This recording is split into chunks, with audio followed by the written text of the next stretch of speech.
Hi, I'm Kent. In my last video, I was able to successfully bisque fire my pots. So here I have two shelves full of pots that have been bisqued. It's about 30 or 40 pots, I actually haven't counted. All right, let's start glazing some pots. I've laid out a bunch right here. These are my small pots. I have another video on how I slip cast these. I actually 3D designed this form and then made a silicone mold out of that. So check out that video if you're interested. These have been bisque fired to cone 06, and now I'm going to glaze them. I have a bunch of glazes in little tubs that are hiding down there in the shelves. So I'm going to pull those out and start glazing some pots.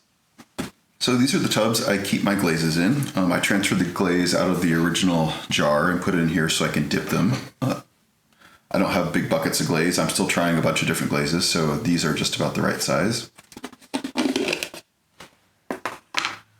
Like any glaze, basically there's a mix of different particles that are suspended in the water, and after a while they will settle out. So these glazes have not been used in a long time, so I'm going to make sure to mix them very well.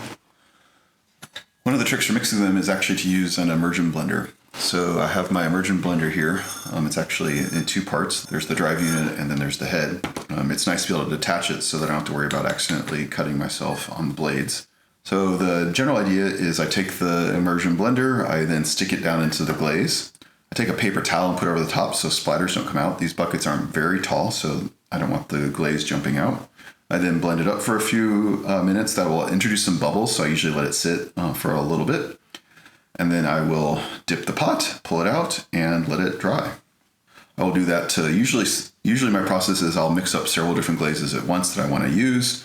While I'm mixing the next one, that gives the previous one time to let some of the bubbles back out. The other thing is usually I will go from light to dark. So I have a yellow, I have an orange, and then I have a dark rust color. So I'll probably wind up doing this one last, so that way I don't contaminate the colors. I also have a nice blue here that I think I'm going to try out. Again, let's mix up the first glaze. I have some water standing by here so I can rinse off the immersion blender head between different colors. There's a piece of paper towel,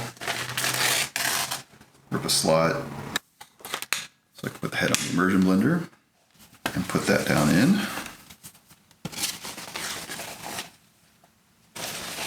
Put the paper towel over it, and this will get loud. All right, see faint little dots here, and some of the air bubbles that have been introduced. So shake that off, you can disconnect it, and swirl it around in some water.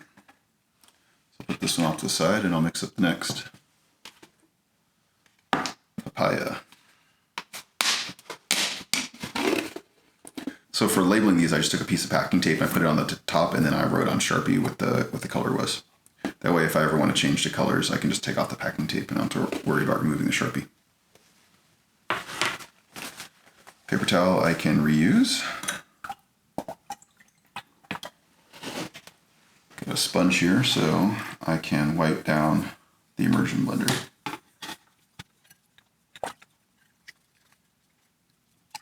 All right, clean enough. Do the same thing. See how thick this is.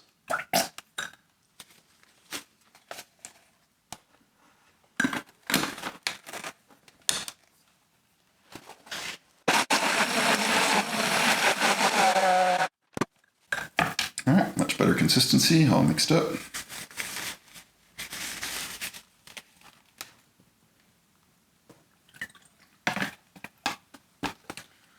So I finished the orange, and now the yellow is ready to go.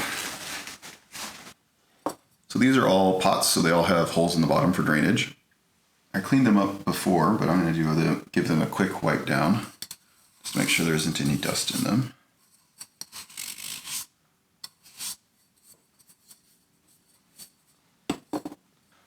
So you'll notice that the pots are taller than my glaze. So usually what I do is tip it over and roll it around. It doesn't give me a clean line at the bottom, but that's fine with me. These are very handmade. So I can tip this over, make the glaze level taller. spin the pot around.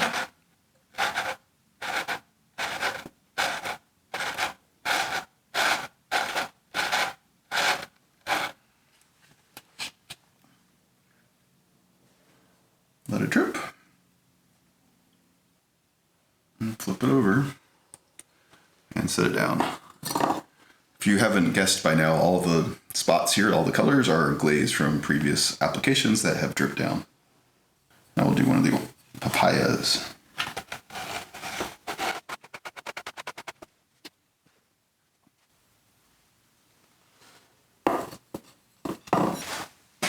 I've got a few bigger pots that I'm going to do as well. These I have to tilt much more since they're much taller, but it still works okay.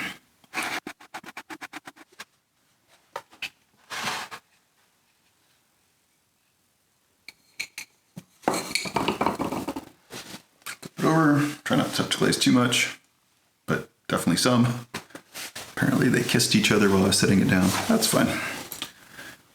These two we will dip in the opposite color once they dry.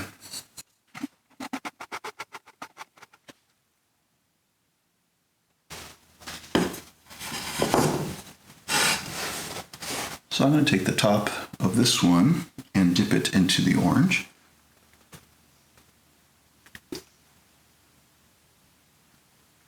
So for this one we have the orange on top of the yellow. And I think this one will do the yellow on top of the orange. Let's see what it looks like.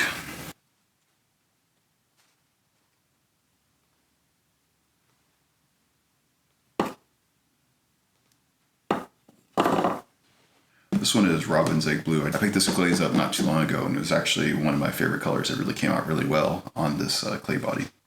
And then I have a Rusty Orange Art Glaze. So I'll put this one with some texture. Same thing, wipe off the glaze, mix it up.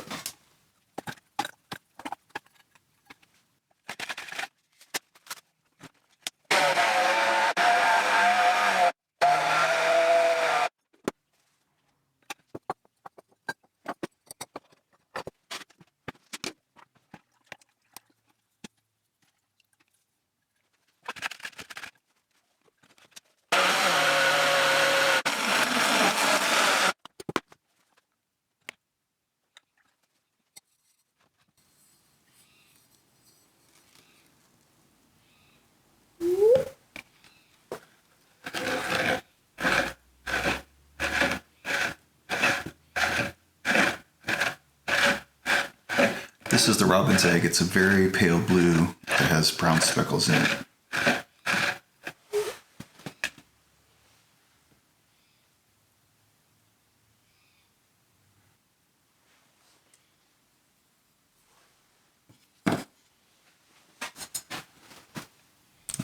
So my larger pots.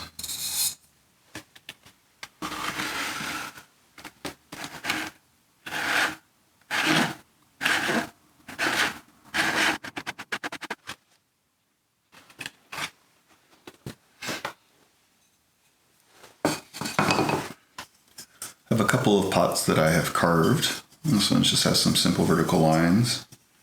This one has a lot of little pieces taken out of it. So I'm going to put those in the art glaze. So when I cast these, I cast them a little bit thicker so I could carve into them.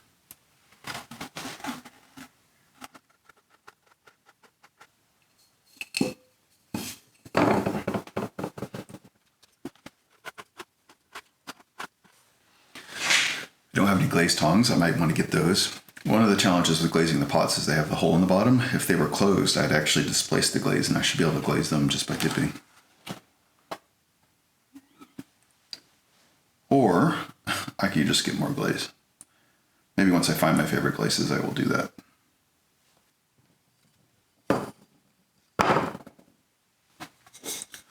I also have this pot. This was made from a casting of another pot actually, and it has these kind of diagonal lines to it. I'm also going to put it in this this rust glaze and see how it comes out. This one is probably too tall, so I will glaze it by putting it in sideways. Oh, maybe not.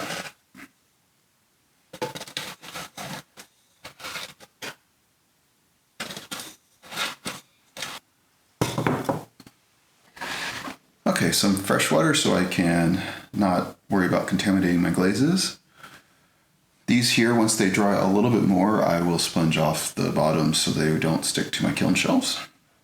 All right, let's continue through my tour of glazes, I guess. This is what it's turning out to be. So I have a chartreuse green here that really separates out, so I'll mix that well.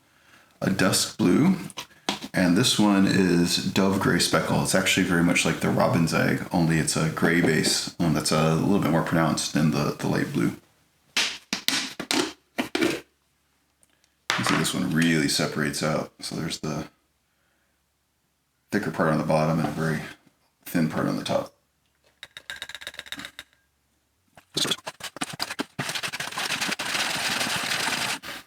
All right, we're gonna need a place for pots to land, so let's move this one off to the side.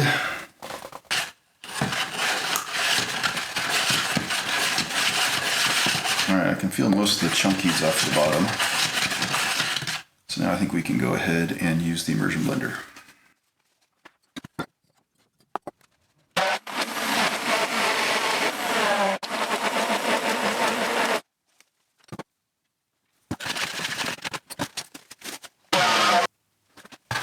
Gray. Let's go ahead and do the blue. I don't have much of this one left.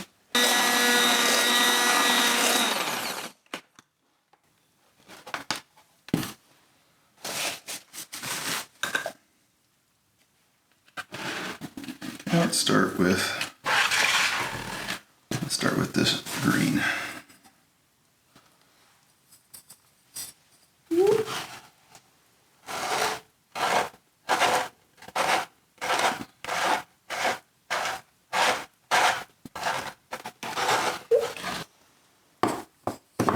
I'm going to do a few of these. I'm going to try layering different glazes on top and see what happens.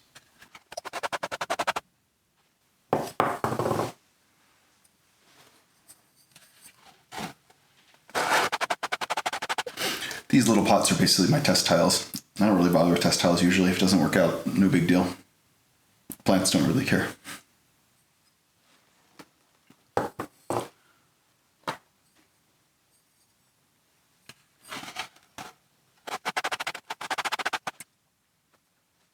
Okay, so here's 4 green ones with 1 coat. I'm gonna go back and put a second coat on. And then I think I'm gonna try the orange, the papaya on one of them, the yellow, which is the apricot, and then the blue, which I haven't shown you yet, I'm gonna put on top of one as well, and then one I'll just leave. Okay, there's the second coat of all those. I think we're done with the green. So now I wanna do the rims in a couple of different colors. So let's start first one with the blue, which I haven't done a pot in yet. So I'm just gonna do the rim.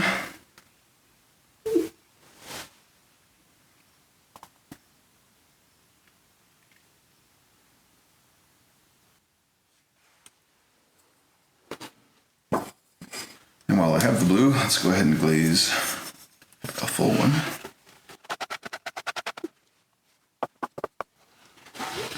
Didn't get quite far enough down, so I went back in for a second spin around. Go back to the papaya for the first one. So this will be a green and an orange. Since I just mixed these a few minutes ago, I think I'm okay without mixing it again. If they sat for much longer, I would want to give it a good stir. And for this one, I'll do the apricot.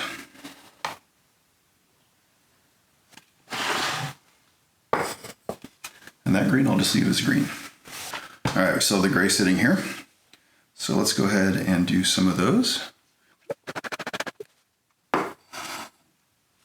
These here are definitely dry enough to move. So I'm going to reclaim my board.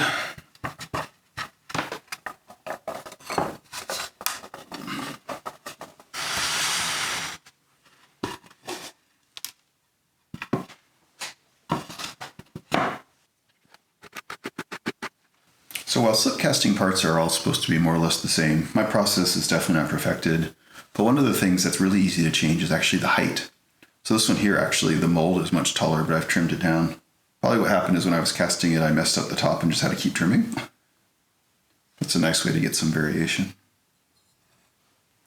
This one's already starting to dry, and if you look very closely, you can see some of the speckles.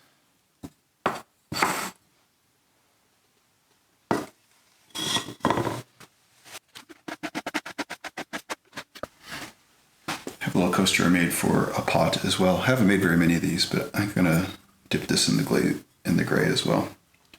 This one is a little harder to do without being extremely messy.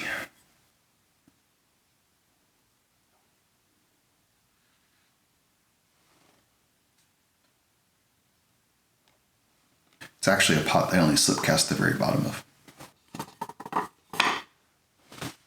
Of the pre-bought glazes, I have already used once before. I have 2 left. I have ironwood and a mushroom. These are both 2 different shades of brown, and they come out and they look about the same to me. So I will go ahead and do some pots here, and afterwards we'll see if we can tell which is which. I'm guessing the answer will be no.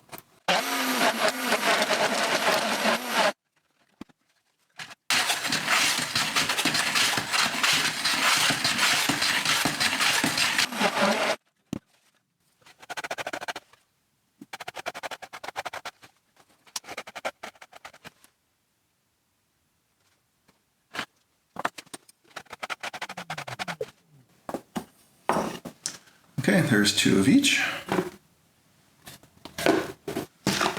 So I think I'm going to do is I'm going to dip the tops of 1 of each of these as well. I have a black glaze that I made myself. It is a base glaze that is clear, and then 5% by weight to the base of black mason stain.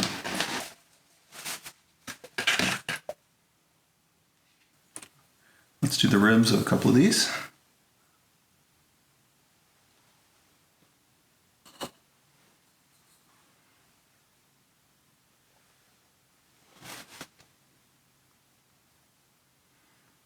Okay, we can see what the 2 browns look like and what they look like with the black rim. Before I finish with these browns, I have a couple of pots made in my old clay body. This was before I switched over to the Laguna B-Mix. This is just the house clay. So I'm going to go ahead and glaze these so I'm done with my old clay body.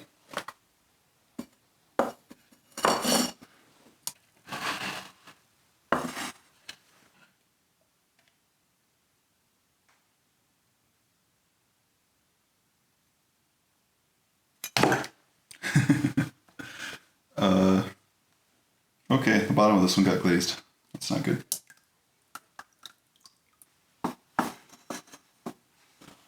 Okay, now we're done with the browns.